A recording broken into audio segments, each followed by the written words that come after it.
Okay, आपको इसका part 1 मिल चुका होगा जिसमें सेक्शन ए, सेक्शन बी आपको सॉल्व करा दिया गया। अब ये पार्ट नंबर 2 है, ठीक है? इसको अच्छे से समझेंगे और क्या प्रोसीजर है उसको आगे समझते हैं। ज़्यादा समय वेस्ट नहीं करना है और हमें टोटली फोकस करना है अपने मॉक टेस्ट पेपर पर, ठीक है?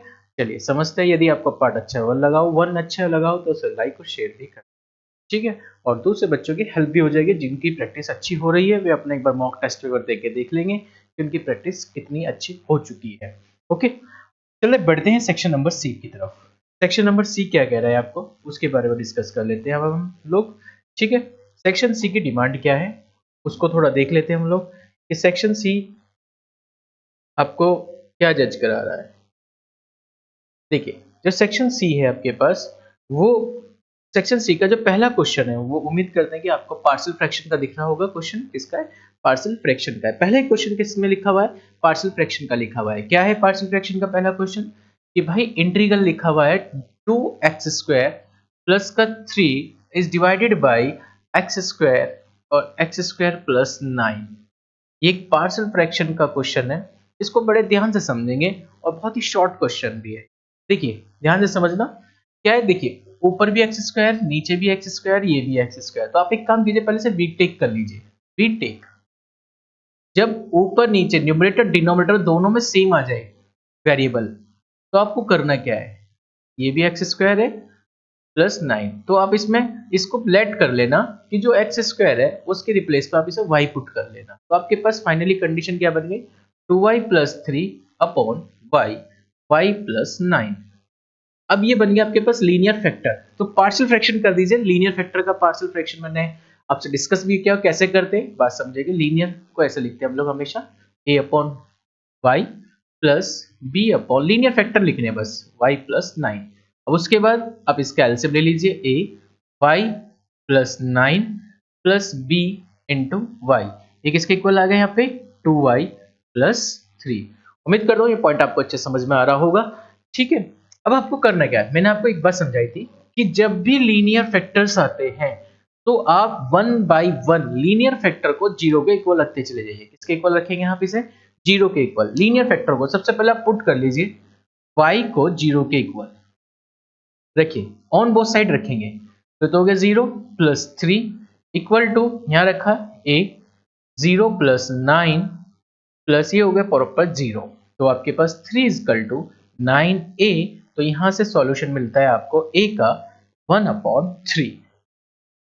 इसी तरीके से अब आपको करना क्या है? पुट, आपको पुट करना है y प्लस 9 इक्वल टू 0। तो यहां से आपके पास y की वैल्यू फाइनली गेट हो गई है माइनस के 9। अब इसे आप ऑन बोथ साइड रख दीजिए, माइनस के 9। तो 2 into minus 9 plus 3 equal to 0 plus b into minus 9। तो माइनस 18 प्लस 3 माइनस का 15 माइनस का 9b। तो 3 5 जा और 3 9 जा, तो b की वैल्यू फाइनली आपको गेट हो गई है। यहाँ पर b की वैल्यू आपको जो फाइनली मिली है वो मिली है 5/3। उम्मीद करूंगा आपको a और b क्लियर हो गया होगा कैसे फाइंड आउट किया। बस अब इस a और b को उठा के यहाँ पुट कर दीजिए। देखिए कितना आ जाएगा आपके पास? 2y plus 3 upon y, y plus 9 equal to, a की वैल्यू आपको फाइनली गेट हुई है कितनी? 1/3। तो 1/3 इंटू वाई प्लस आपको b की वैल्यू फाइनली गेट हुई है वो रख दीजिए, b की वैल्यू 5/3 इंटू वाई प्लस 9। आपने इस वैल्यूज को पुट किए यहाँ पे, ठीक है? अब आपको करना है क्या है, अब इस पॉइंट को समझेंगे। इसका y की वैल्यू पुट कर दीजिए, जो आपने पुट की लेट की थी वो कितनी की थी? x² equal to y। पहले पुट करेंगे, आफ्टर दैट इंटीग्रल अप्लाई करेंगे। तो 2x² plus 3 is divided by x² plus 9 equal to 1/3 x² plus 5/3 into x² plus 9। तो कुल मिलाकर अब इसका इंटीग्रल अप्लाई कर लीजिए। 1/3 बाहर आ गया आपके पास, 1/x² का इंटीग्रल ऑफ dx प्लस 5/3 बाहर आ गया आपके पास, इंटीग्रल बचा 1/x² प्लस 9 ऑफ dx। उम्मीद करूँ ये पॉइंट आपको अच्छे समझ में आ गया होगा। अब आप बात करिए, देखिए ये 1/x² है, इसको x² को जो ऊपर लेके जाएंगे तो क्या बनेगा? x⁻²। तो जब आप इसका इंटीग्रल करेंगे तो कितना आ जाएगा? पावर साइड में आ जाएगी इसकी, इंटू एक्स की पावर -1 बचेगा, तो इसे आप लिख सकते हैं यहाँ पर 1/x। क्या लिख सकते हैं आप इसे डायरेक्ट 1/x लिख सकते हैं। ठीक है भाई, प्लस 5/3। अब आपको पता है यदि यहाँ एक्स स्क्वायर है तो बराबर में एक्स स्क्वायर बन, यानी 9 को स्क्वायर लिखा जा सकता है किसका, 3 का स्क्वायर, और 3 का स्क्वायर बन गया तो साइड में क्या बन गया इंटीग्रल में 1/x² प्लस a स्क्वायर। तो बताओ 1/x² प्लस a स्क्वायर का इंटीग्रल क्या होता है, 1/x² प्लस a स्क्वायर का integral, as you very well. तो x² प्लस a स्क्वायर का इंटीग्रल होता है आपके पास 1/a tan inverse x/a plus constant integration c। This is required your answer. तो उम्मीद करूंगी पार्शियल फ्रैक्शन का ये वाला क्वेश्चन आपको अच्छे से क्लियर हो गया होगा। ये पार्शियल फ्रैक्शन का क्वेश्चन था जो लीनियर फैक्टर पर डिपेंड था, बस एक छोटा सा इसमें कंसेप्ट आया था, वो ये आया था कि एक्स स्क्वायर आपको कंफ्यूज कर रहा था कि ये क्या आ गया। आप इसे समझ रहे होंगे कि क्वाड्रेटिक कंसेप्ट आ गया तो इसे हम क्वाड्रेटिक से सॉल्व कर लें, नहीं, बेसिकली एक चीज जरूर ध्यान रखें, नोटिस करें कि यदि न्यूमरेटर और डिनोमिनेटर में सेम आ रहा है वेरिएबल तो कोशिश मैक्सिमम यही करे, यदि x² x4 x6 इस तरह के वेरिएबल आपको मिल रहा है तो कहीं ना कहीं पुट जरूर हो रहा होगा। ठीक है, नॉर्मली यदि आता है इस तरह से लिखा हुआ आता है नॉर्मल 2x + 3/x और x + 9, तो बस ये तो लीनियर फैक्टर का आपको बेसिकली दिख भी जाता फिर तो क्वेश्चन, ये लीनियर फैक्टर का क्वेश्चन है जिसमें आप लोग इसे a/this + b/this करके लिख सकते हैं। उम्मीद करते हैं ये पॉइंट आपको अच्छे से क्लियर हो गया होगा। तो ये पार्शियल फ्रैक्शन का कंसेप्ट था। ठीक है, और पार्शियल फ्रैक्शन में आपको मैं एक बात और थोड़ी सी बेसिकली बात समझा देता हूँ कि हम लोग पार्शियल फ्रैक्शन में कैसे काम करते थे, कि पार्शियल फ्रैक्शन कैसे वर्क करता था। ठीक है, अभी थोड़ा सा इस पॉइंट पर हम ध्यान देते हैं।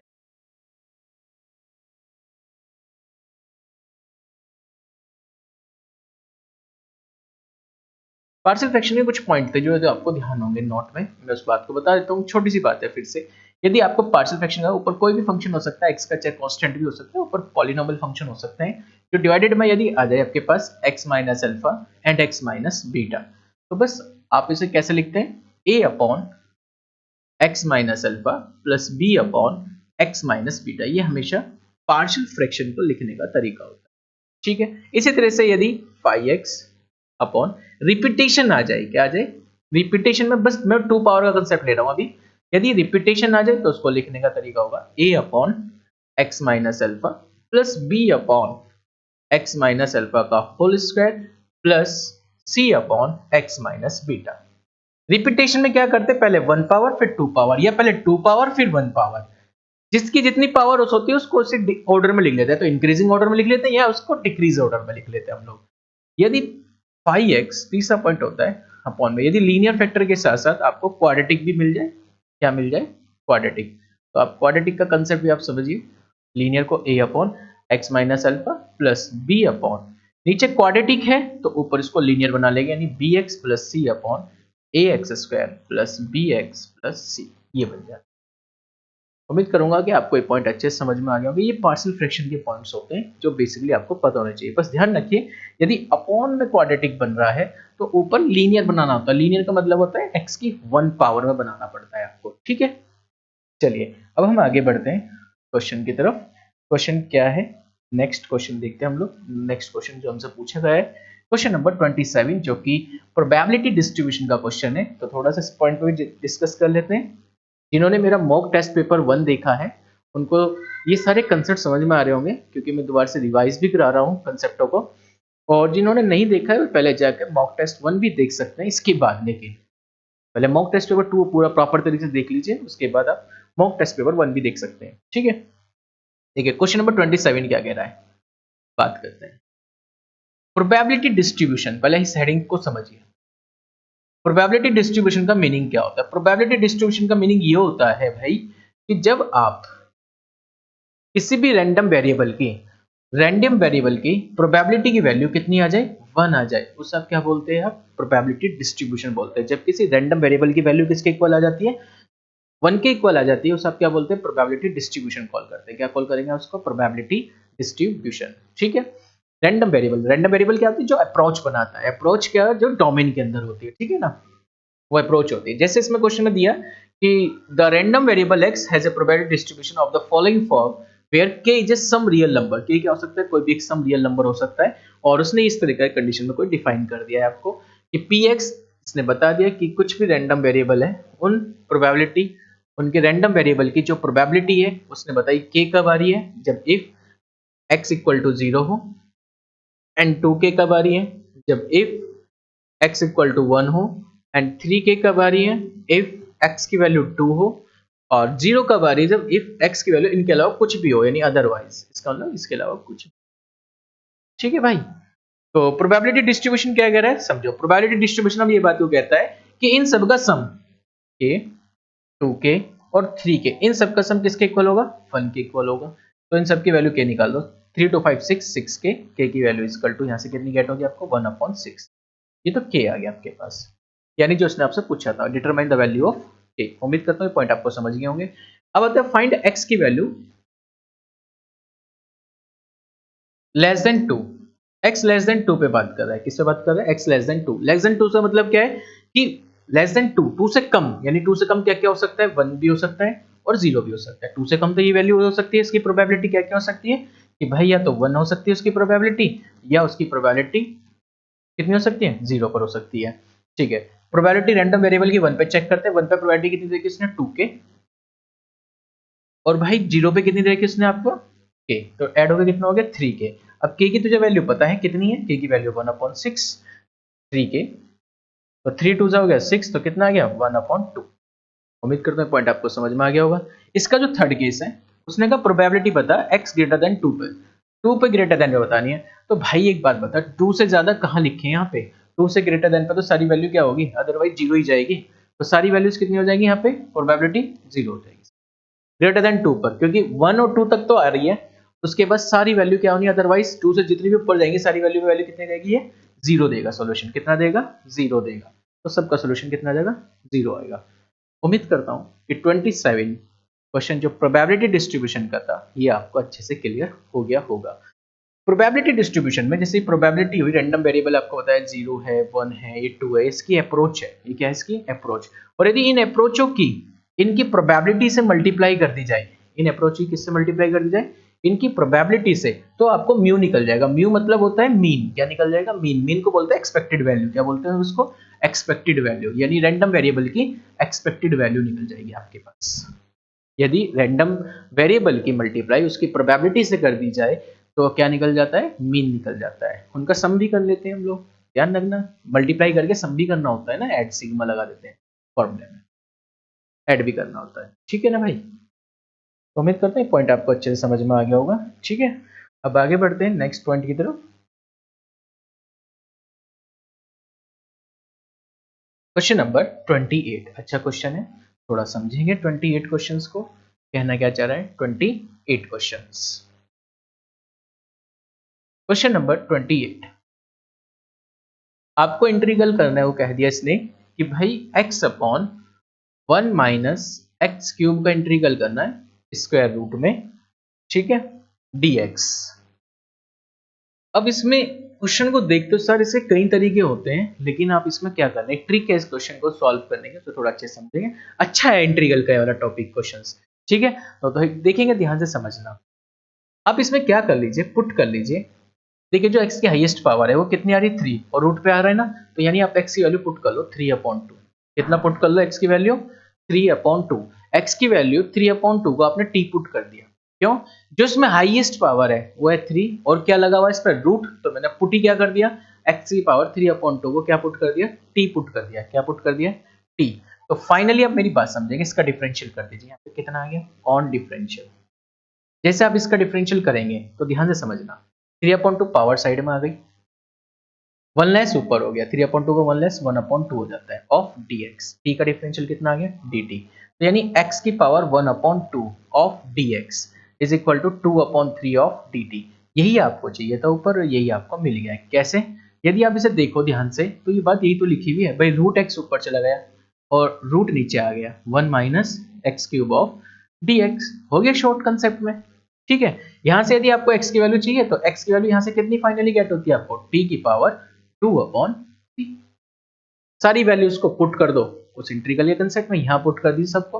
बताइए क्या बन गया अब आपके पास, देखना, ऊपर इसके रिप्लेस पे तो आ गया 2/3, 2/3 आपने बाहर कर दिया यहाँ पे, ठीक है, ऊपर बचा dt, और नीचे आ गया रूट में 1 माइनस का टी स्क्वायर। उम्मीद करूंगा पॉइंट आपको समझ गया होगा, क्योंकि 3 से 3 कैंसिल आउट हो जाएगा तो क्या बचेगा, केवल टी स्क्वायर बच जाएगा।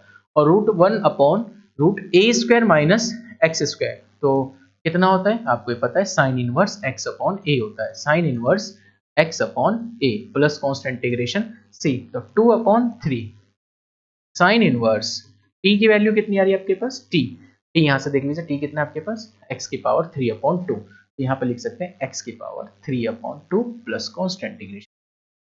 3 नंबर का क्वेश्चन, कितना शॉर्ट क्वेश्चन है, उम्मीद होगी आपको एक कंसेप्ट समझ में आ गया होगा कैसे करा मैंने क्वेश्चन सॉल्व, आई होप। ठीक है, ये इंटीग्रल का क्वेश्चन नंबर 28 का फर्स्ट पार्ट था। अब चलते हैं और पार्ट की तरफ। अब इसका और पार्ट देखते हैं क्या कह रहा है और पार्ट।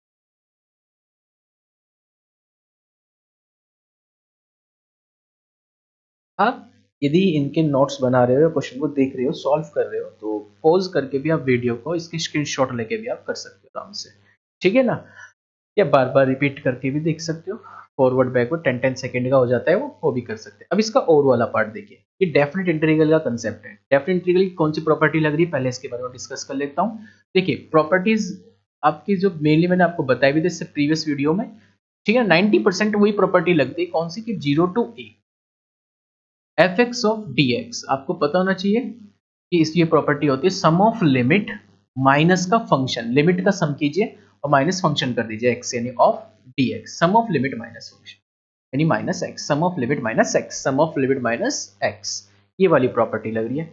अब देखिए क्वेश्चन क्या लिखा हुआ है, इसका जो और वाला पार्ट है, और वाले पार्ट में इंटीग्रल क्या लिखा हुआ है भाई, 0 से पाई बाई 4, जो दिए लिमिट लॉग पाई बाई 4 है, लॉग 1 प्लस 10x, बेस में ये है, इंटीग्रल में बेस ही चलता है, ठीक है, ये दे रखा उसने। अब कुछ नहीं करना है आपको, इसको फर्स्ट डाल दीजिए और फर्स्ट डाल के सॉल्व करते हैं, आगे बढ़ते हैं नेक्स्ट पॉइंट की तरफ। Sum of limit minus function लगाइए, sum of limit minus function log 1 plus 10, जहां x होगा वही होता है sum of limit minus x, sum of limit minus x, ठीक है, ऑफ dx में नहीं रखें कभी, यहाँ रख दीजिए 0 से pi by 4 log 1 plus 10a minus B का फॉर्मूला, ये a बन गया और ये b बन गया, तो 10a माइनस बी का फॉर्मूला क्या होता है भाई, 10a minus 10b upon 1 plus 10a into 10b of dx। 1045 value आपको पता 1 होती है, 1045 वैल्यू आपको पता 1 होती है, एलसीएम ले लीजिए उठा के दोनों का, 0 से पाई बाई 4 लॉग, जैसे आप एलसीएम लेंगे तो बनेगा 1 प्लस का 10x और 1 माइनस का 10x, और अपॉन में कितना हो जाएगा 1 प्लस का 10x ऑफ dx, 10x से 10x कैंसिल, 1 प्लस 1 ऐड होगा कितना हो जाएगा आपके पास, 1 प्लस 1 ऐड हो जाएगा 2, तो आपके पास आ गया भाई 0 से पाई बाई 4 लॉग, ऊपर हो गया 2 upon 1 plus 10x of dx। तो इसका मीनिंग ये हो गया भाई, इसे आप सेकंड कंडीशन डाल सकते हैं, क्योंकि दो फर्स्ट कंडीशन आप बता चुके हैं, ये सेकंड कंडीशन है, क्योंकि जहां तक सॉल्व हो सकता था वहां तक आपने इसे सॉल्व कर लिया है, ठीक है। उम्मीद करता हूँ कि बात आपको समझ में आ गई होगी।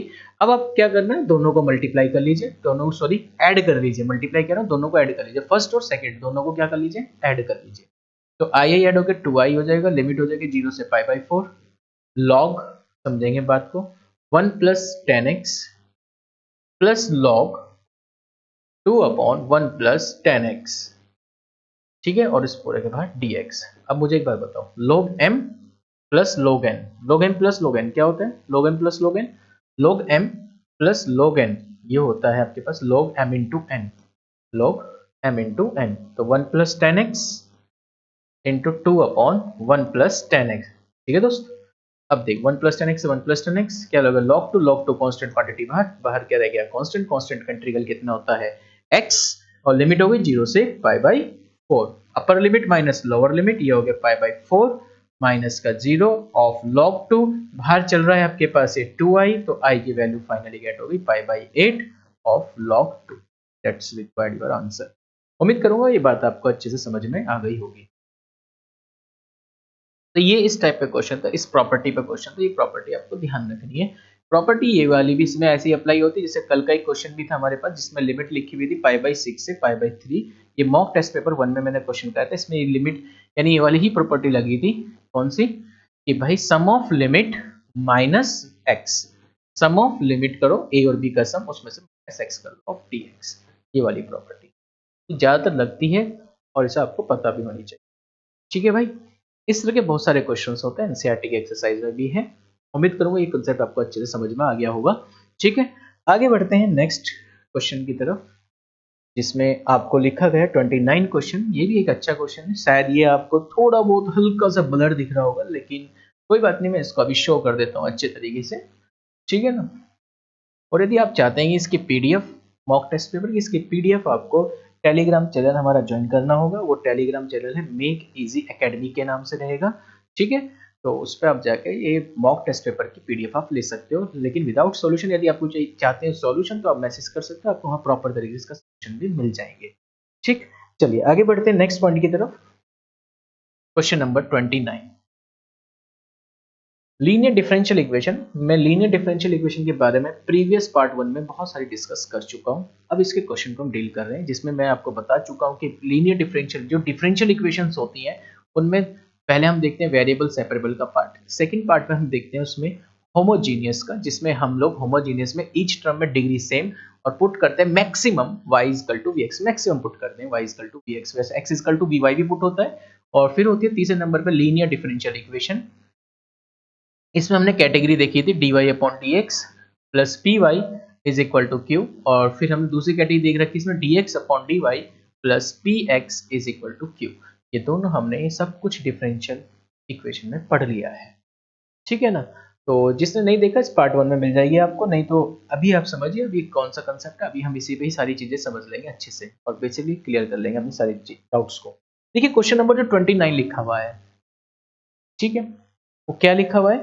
Solve the differential equation y e की power x/y of dx is equal x e की power x/y plus y² of dy। मैंने आपको सबसे पहले एक बात बता रखी है, हमेशा dy/dx निकाल, लेकिन ये क्वेश्चन बहुत अच्छा है, इंपॉर्टेंट क्वेश्चन है। ये मिसलेनियस एक्सरसाइज में मिल जाएगा आपको एनसीईआरटी के। ठीक है, मिसलेनियस एक्सरसाइज का क्वेश्चन है ये एनसीईआरटी का, काफी अच्छा क्वेश्चन है, इंपॉर्टेंट क्वेश्चन, और ये मॉक टेस्ट पेपर में भी आ रहा है। देखो तो यानी कहीं ना कहीं इसकी वैल्यू है इस क्वेश्चन की। अब समझना क्या है क्वेश्चन, ध्यान दीजिए। तो आप ऐसे लिख सकते हैं y e की पावर x/y ऑफ dx, इसमें मल्टीप्लाई कर लीजिए अंदर x e की power x/y of dy plus y² of dy। मैं dy वाले पोर्शन को इधर ले आया, तो आपके पास e की पावर x/y कॉमन आ जाएगा, आपके पास बचेगा y dx minus x dy equal to y² of dy।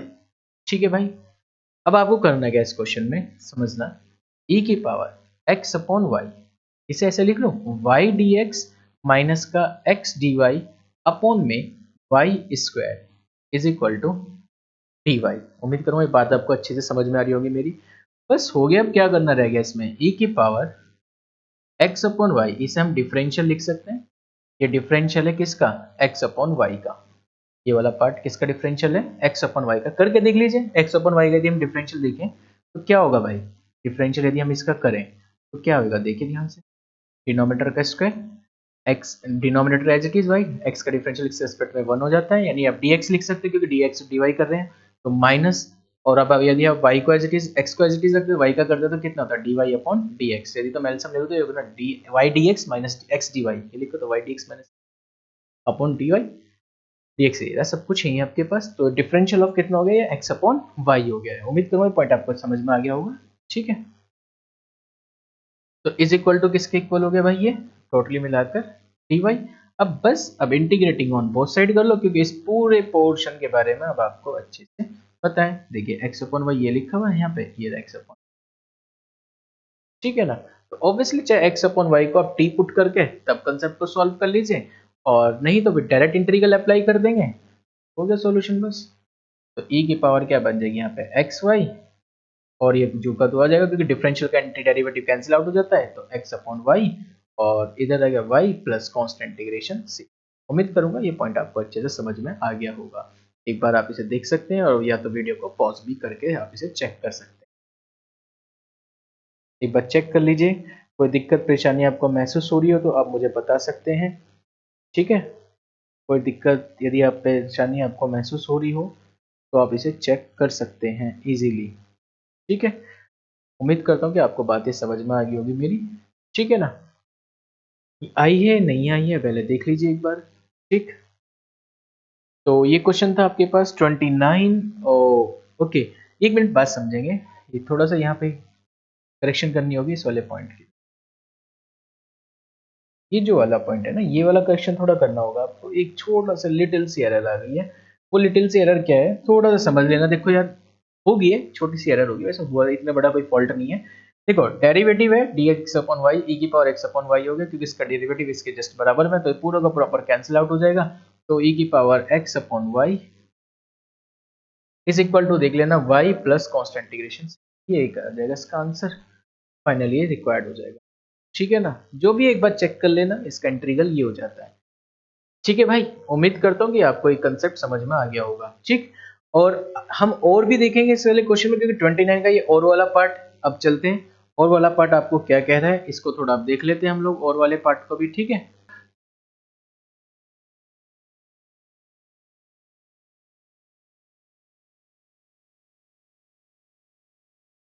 Next point आपके पास ये हो चुका है, ए इनवर्स आ गया 1200 जो कि नॉन सिंगुलर मैट्रिक्स था। अब एडजॉइंट ए निकालने का तरीका आपको पता होना चाहिए कि जो एडजॉइंट ऑफ ए होता है वो कैसे निकलता है। जो भी कोफैक्टर्स होते हैं उन कोफैक्टर्स का आपको क्या करना होता है, ट्रांसपोज करना होता है। क्या करना होता है उसका ट्रांसपोज। चलो समझते हैं, नेक्स्ट स्लाइड लेनी पड़ेगी और मुझे ये वाला मैट्रिक्स रिपीट करना पड़ेगा इस वाले को, ठीक है ना। तो थोड़ा सा इसको समझना पड़ेगा आपको। मैं लिख देता हूँ क्या क्या है आपके पास। 2 3 10 है यहाँ पे, 2 3 10, ठीक है ना। अभी यहाँ पे लिखना पड़ेगा आपको क्योंकि आपको मैट्रिक्स निकालना है। तो मैट्रिक्स अभी आपको क्या दिया उसने, 2 दिया है, 3 दिया है, उसने 10 दिया है, ठीक है।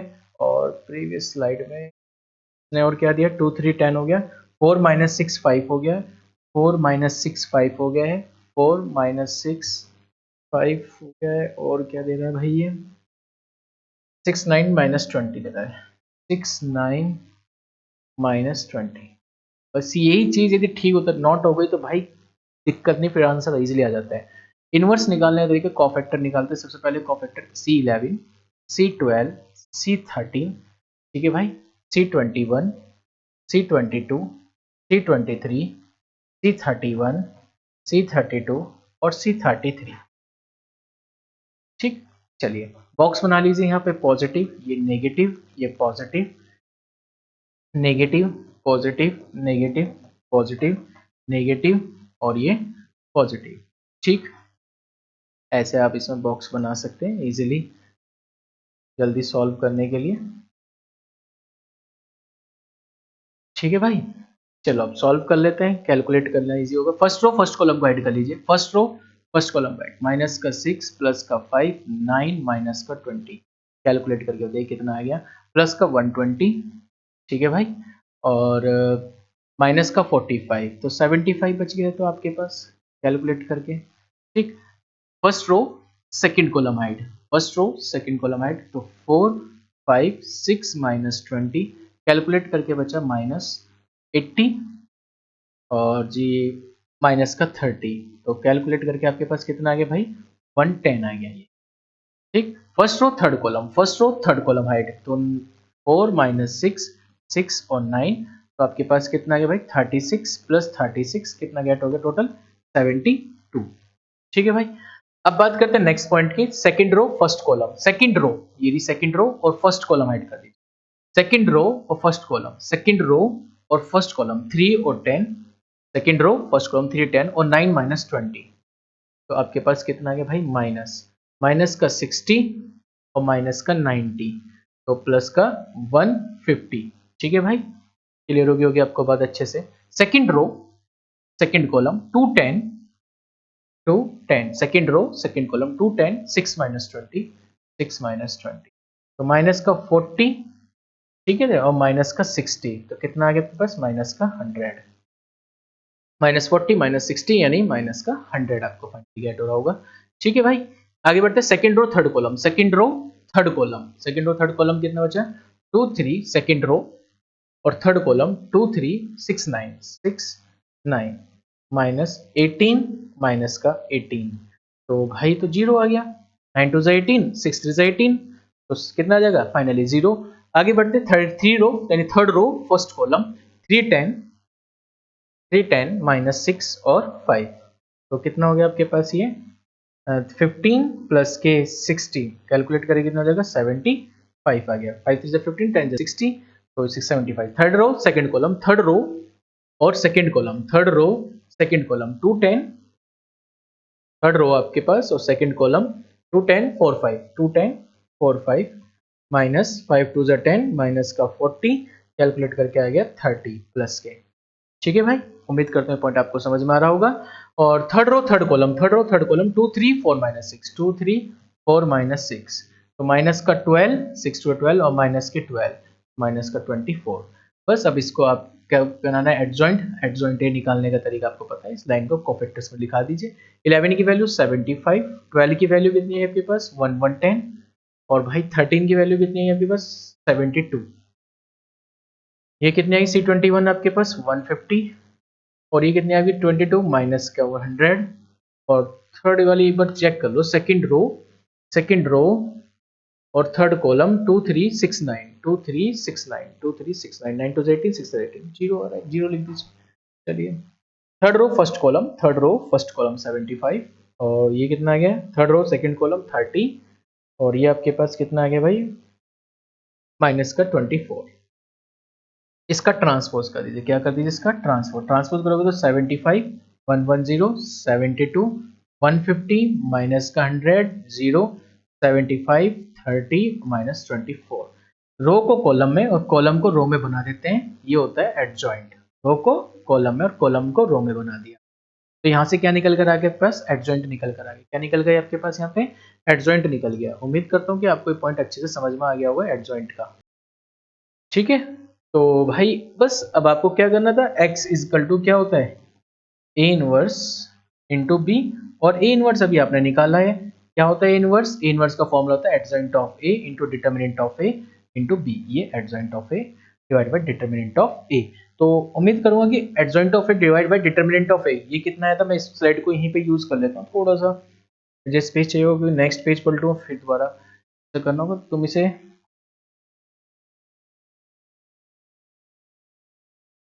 इसे आप दोबारा कर लेना, देख लेना, मुझे जो जरूरत है वो मैंने आपसे यहाँ से ले लिया है पार्ट, जितने स्पेस की मुझे जरूरत थी। ठीक है, अब आप मुझे बताइए कि adjoint of A divide determinant की वैल्यू आई थी 1/1200, और एडजॉइंट ऑफ ए की वैल्यू आपके पास आ गई है 75 110, ठीक है भाई 72 सॉरी 72 72 110 72 और 150 आपके पास माइनस का 100, और फिर आपके पास 0 75 30 माइनस 24। अब इसकी मल्टीप्लाई करनी है आपकी बी से, बी क्या था हमें प्रीवियस स्लाइड में जाना पड़ेगा, बी देखना पड़ेगा हमारे पास कितना था, बी ये रहा 4 1 और 2, ये बी था हमारे पास, क्या था 4 1 2 बी था मेरे पास, ये आ गया 4 ये आ गया 1 ये हो गया 2। चलो कैलकुलेट कर लेते हैं, ठीक है, क्योंकि स्पेशल है कंसेप्ट तो सॉल्व कर लेते हैं, जरूरी है सॉल्व करना। 1/1200, उम्मीद करो 75 की मल्टीप्लाई 4 से कर लीजिए, कितना आ जाए आपके पास 4 5 20 4 7 20 300, ठीक है भाई, प्लस 150 मल्टीप्लाई इससे करेंगे तो 150, 75 टू से कितना हो जाएगा 150, अब 110 की इसमें मल्टीप्लाई कर दीजिए 440 माइनस के 100 आ जाएगा प्लस के 60 आ जाएगा, अब इसके साथ कीजिए मल्टीप्लाई, चल कैसे नहीं समझ में आ रही है ना बात, ऐसे चल रहे हैं हम लोग, पहले इसकी मल्टीप्लाई इससे की, फिर इसकी मल्टीप्लाई इससे की, और फिर इसकी मल्टीप्लाई इससे की, अब नेक्स्ट वाली रो में आ गई, अब मल्टीप्लाई इसकी इससे की, इसकी मल्टीप्लाई इससे की, और इसकी मल्टीप्लाई इससे की, अब इसकी मल्टीप्लाई इससे कर रहा हूँ, ठीक है भाई 4 2 8 7 2 28 और 0 और माइनस का 48, फाइनली आपके पास कितना आ गया 1/1200, 300, 150, 150, 300, 300 और 300 कितना हो जाएगा यार 600 हो जाएगा। उम्मीद करता हूँ 600 आ गया होगा आपके पास। 440 और 60, फिर 500, 500 और 600 गए तो 400 बचे। 288 में से 48 गए, 288 और 48, 72 0 और 2, तो 74 2 8, 7 4 28, 28 माइनस 48, तो कैलकुलेट कर लो तो कितना बच जाएगा देख लीजिए, 880 हो जाएगा आपके पास, 484 हो जाएगा, 240 बच गया है।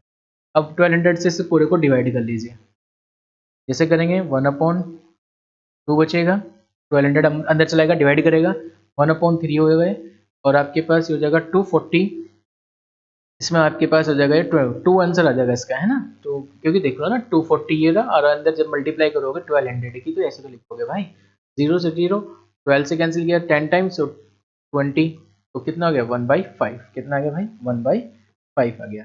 ये किसका सोल्यूशन आ गया एक्स वाई यानी यू वी और डब्ल्यू का, ठीक है भाई। तो यू वी डब्ल्यू का सोल्यूशन, यू का सोल्यूशन कितना है आपके पास 1/2, वी का सोल्यूशन कितना है 1/3 और डब्ल्यू का सोल्यूशन कितना है 1/5। अब यू वी डब्ल्यू क्या मान रखे थे तूने 1/x 1/y 1/z, ये तो मान रखे थे ना 1/x 1/y 1/z, तो बस अब इसकी वैल्यू रख दे, रिक्वायर्ड सोल्यूशन आ गया तेरे पास जो एक्स वाई जेड को दे चाहिए था। तो कितना आ गया भाई, u की वैल्यू थी 1/x, u का सोल्यूशन आया 1/2, तो यानी कितना हो गया भाई 1/x, तो x की वैल्यू आ गई 2। इसी तरह से v की वैल्यू थी 1/y, v कितना था तेरे पास 1/3, 1/y, तो y की वैल्यू कितनी आ गई यहाँ से 3 आ गई।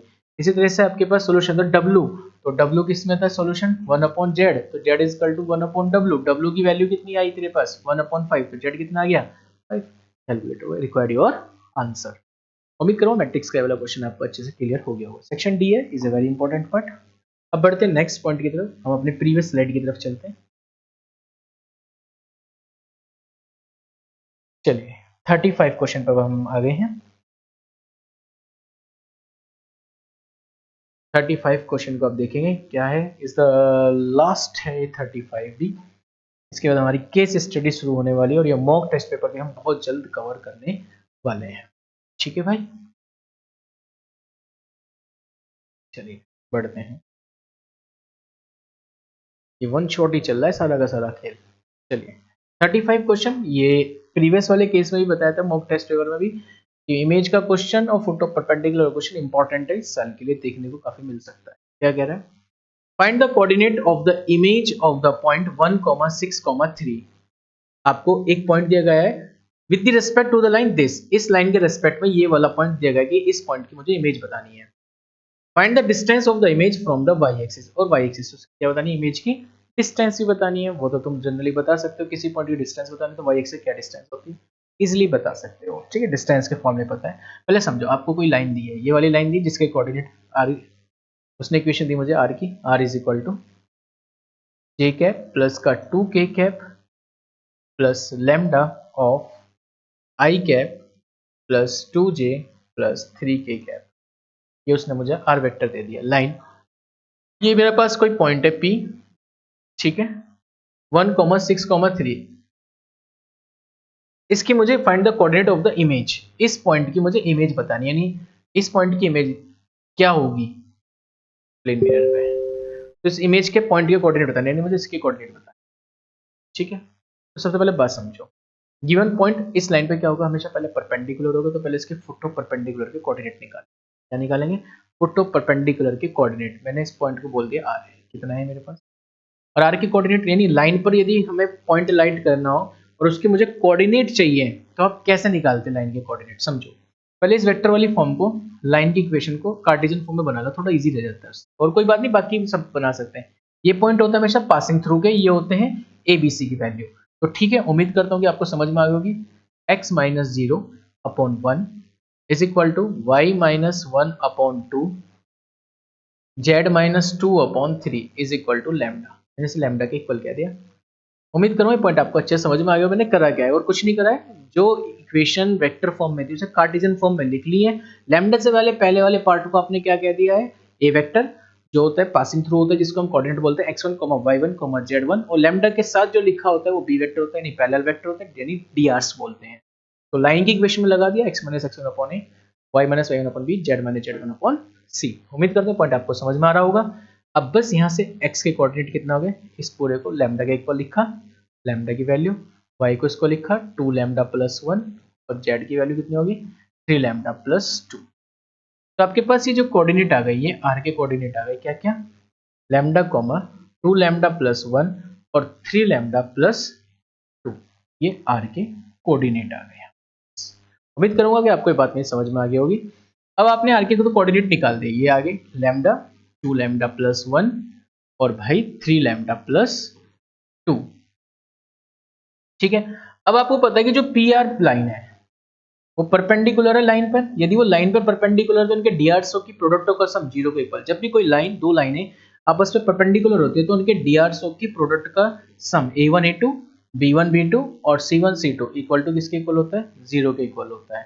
तो पहले मुझे लाइन पी आर के डी निकालने पड़ेंगे, और लाइन के तो मुझे पता ही है, यदि आप देखें तो लाइन के डी तो आप आसानी से निकाल लेते हैं।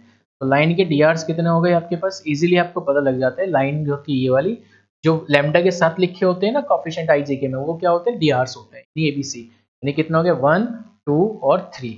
लेकिन मुझे लाइन किसके निकालने होंगे, लाइन निकालने होंगे पीआर के। पीआर के डीआर्स निकालने का तरीका क्या होगा भाई, पीआर के डीआर्स निकालने का x2 minus x1, x2 minus x1। Line के डीआर्स, जब भी एक लाइन पर दो पॉइंट मिल रहे हो आपको p और q, इसके कोऑर्डिनेट यदि x1 y1 और z1 है, और इसके कोऑर्डिनेट यदि x2 y2 और z2 है, और आपके लाइन के डीआर्स चाहिए आपको p q के, तो डी के डीआर्स कैसे निकालोगे, x2 minus x1, y2 minus y1 और z2 माइनस z1, ऐसे निकालते हैं डीआर्स, ठीक है ना।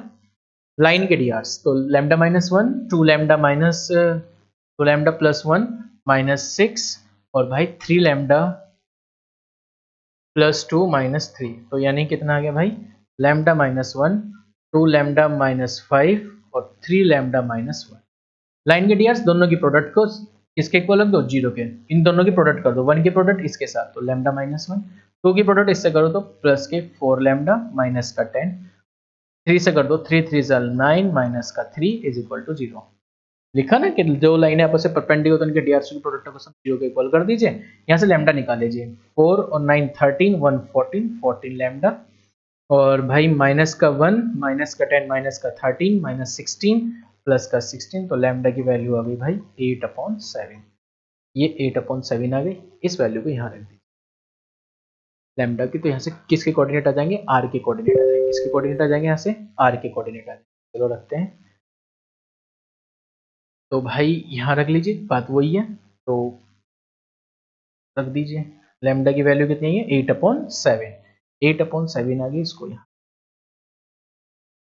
ठीक है। तो इससे आपके पास इसकी वैल्यू निकल जाएगी, आर की वैल्यू निकल जाएगी। चलो इसे भी हटाएंगे,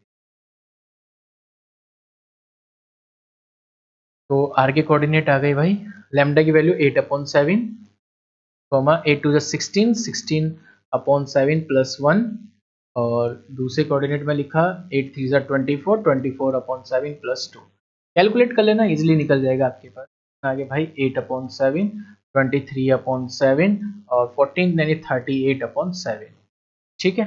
ये आर के कोऑर्डिनेट आ गए। अब मुझे चाहिए थे इस पॉइंट की इमेज, इमेज कहाँ से निकाल दोगे यार, इमेज इस पॉइंट पे यहाँ जाएगी, क्या निकल जाएगी, इमेज निकल जाएगी। मान लीजिए ये क्यू पॉइंट हो गया, इसका कौन सा पॉइंट हो गया, इसका क्यू पॉइंट हो गया। यदि ये क्यू पॉइंट आ गया तो हमेशा ध्यान रखो जो आर होगा, आर वो क्या होगा, इसका is the mid point of, क्या होगा भाई, पी आर का, पी क्यू का मिड पॉइंट होगा, कौन, आर।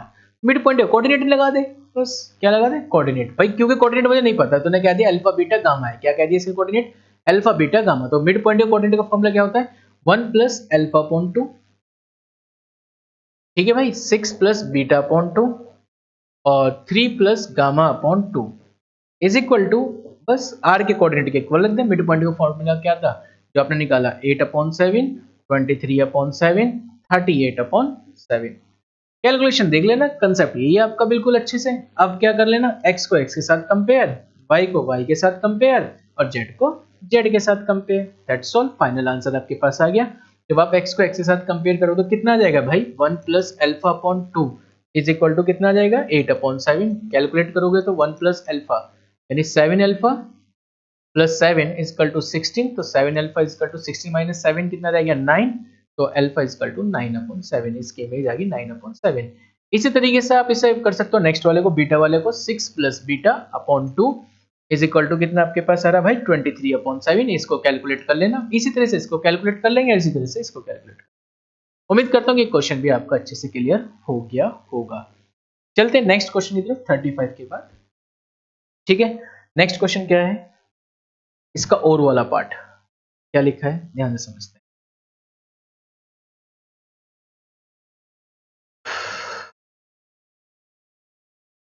और वाला पार्ट, ये वाला पार्ट शॉर्ट एंड डिस्टेंस का है, आप इजीली कर सकते हैं। शॉर्ट एंड डिस्टेंस से क्वेश्चन का फॉर्मूला जरूर बनता है एग्जाम में।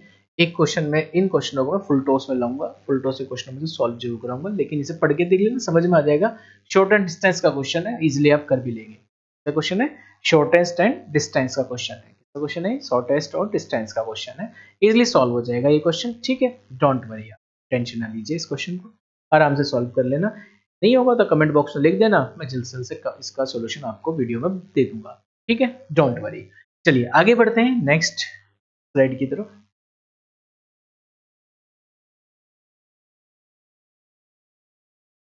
ओके, अब शुरू हो गई आपकी केस स्टडी। केस स्टडी को थोड़ा सा मैं आपको समझा देता हूँ, तो फिर आपको ये अच्छे से समझ में आ भी जाएगी, तो आपको ये क्लियर हो भी जाएगी, क्योंकि इसमें ज़्यादा कुछ काम नहीं है।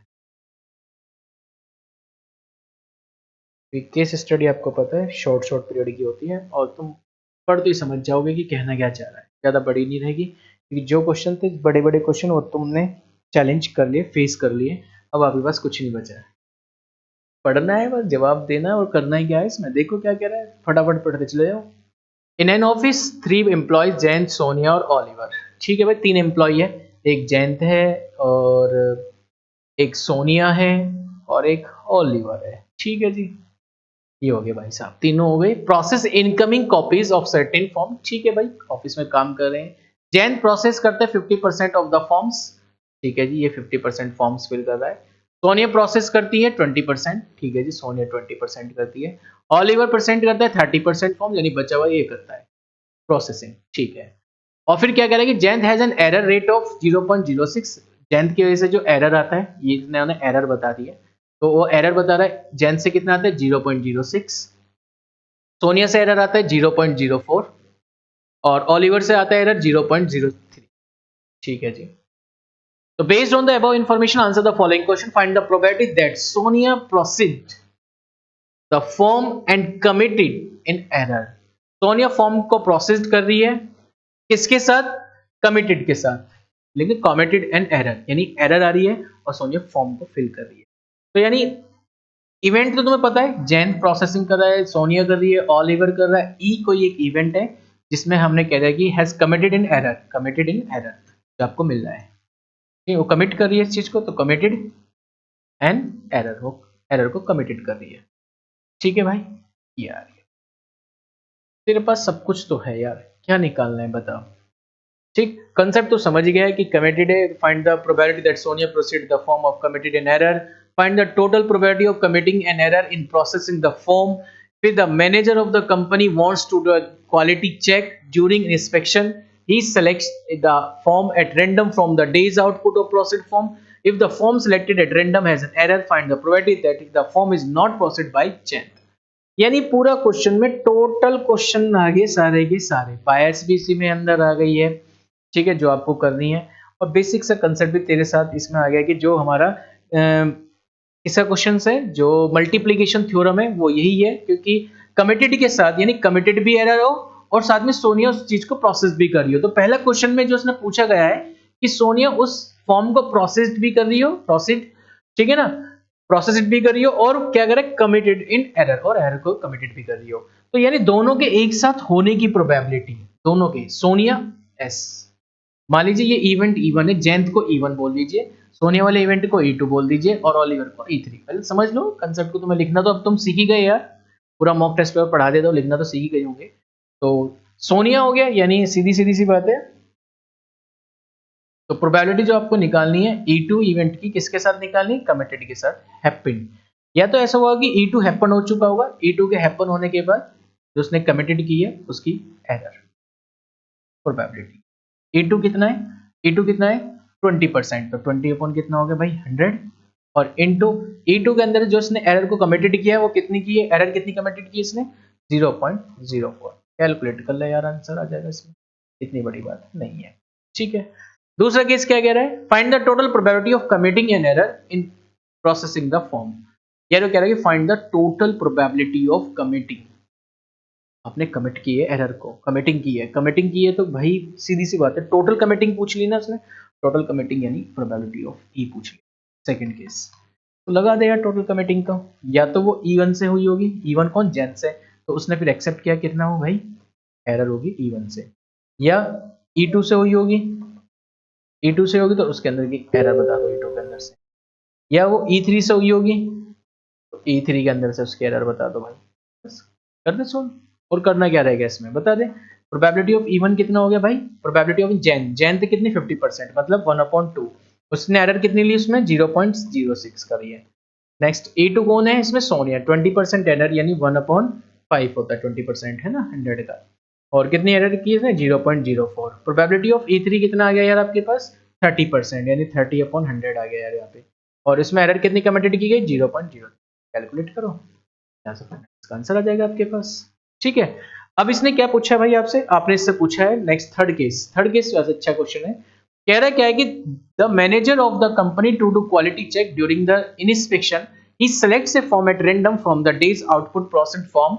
The form selected at random has an error. Find the probability that the form is not processed by Jayant. Jayant के अकॉर्डिंग ना हो, बाकी चाहे किसी के भी अकॉर्डिंग हो, तो तुम एक काम कर लो, इसमें जैंत के अकॉर्डिंग निकाल लो और 7 में से माइनस कर लो, तो जैंत के अकॉर्डिंग प्रोसेस नहीं किया जाएगा, बस कहानी खत्म।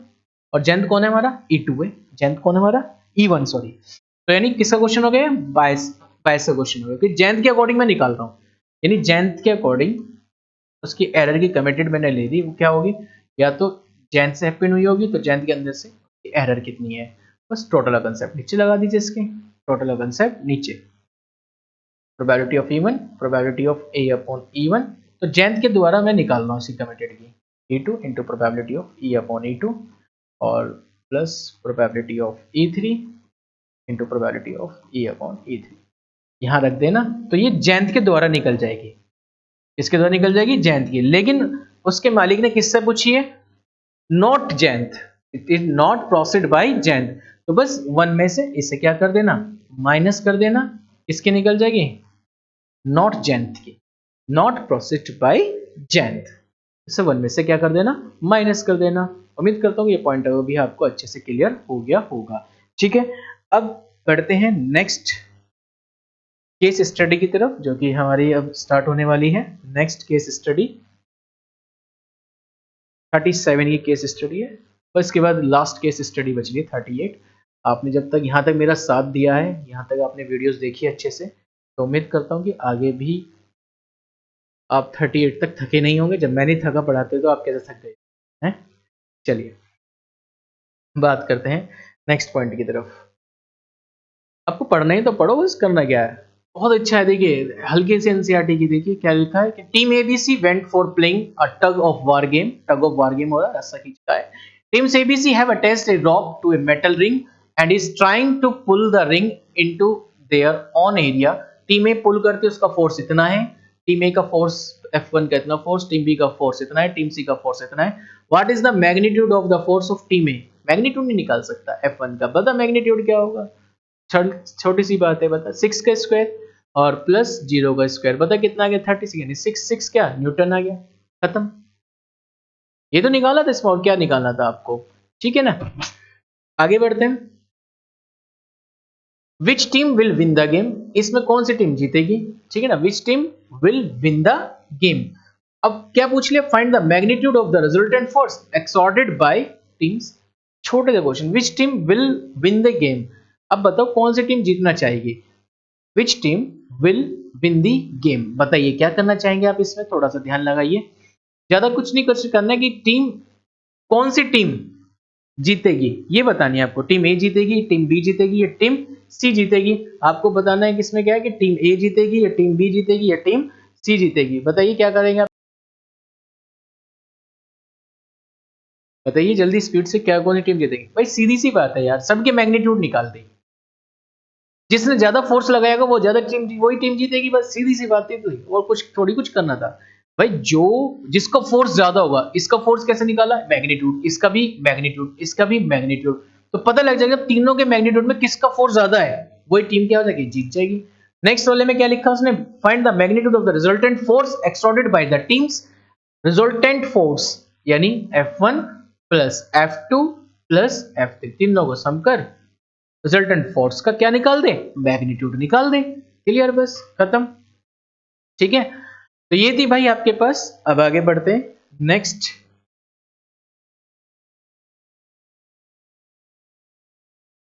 थर्टी एट पे आ गए हम लोग, द लास्ट है, ज्यादा कुछ ही नहीं है। इसको आप वैसे करके भी देख सकते हैं अपने आप, छोटी सी है, ज्यादा बड़ी नहीं है और हल्की सी है। इसमें ज्यादा कुछ समझाने वाली बात भी नहीं है, आपको समझ में आ जाएगी। ये मैं बताता हूँ कौन से ली गई है, पढ़ के देता हूँ क्या कहना चाह रहा है। The relation between the height of the plant with respect to exposure the sunlight is govern by the following equation. ये इसकी इक्वेशन दे दी किसी प्लांट की गवर्न करने की। तो x is the number of the days expose to the sunlight for x less than equal to 3। Find the rate of growth of the plant with respect to the number of days exposed to the sunlight। Question किसका मिल रहा है? Rate of change हो रहा है, ठीक है ना। Rate of change का क्वेश्चन है, आराम से कर लोगे आप। यानी चैप्टर नंबर कौन सा होता है ये? एप्लीकेशंस ऑफ डेरिवेटिव का। सिंपल सा कंसेप्ट है, does the rate of growth of the plant increase और decrease in the first 3 days, what will the height of the plant after 2 days। तो मुझे लगता है कि ये कंसेप्ट बहुत इजी है, इसको आप आसानी से कर भी लेंगे। करना कुछ नहीं है इस वाले कंसेप्ट में, आपको बस बेसिकली आपको करना क्या होगा, बस इसमें डिफरेंशिएट करना होगा। डिफरेंशिएट करके आपको इसको कैलकुलेट करना होगा, इससे ज्यादा आप इसमें कुछ कर नहीं सकते, ठीक है ना।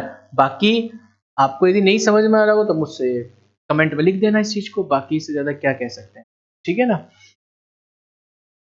क्योंकि बेसिकली कहना क्या चाह रहा है, तुम इस बात को समझो, क्योंकि क्वेश्चन की लैंग्वेज को पढ़ोगे तो जो समझ में आएगा ना कहना क्या चाह रहा है। रेट ऑफ चेंज का क्वेश्चन है, इजीली हो भी जाएगा, ज्यादा परेशान नहीं।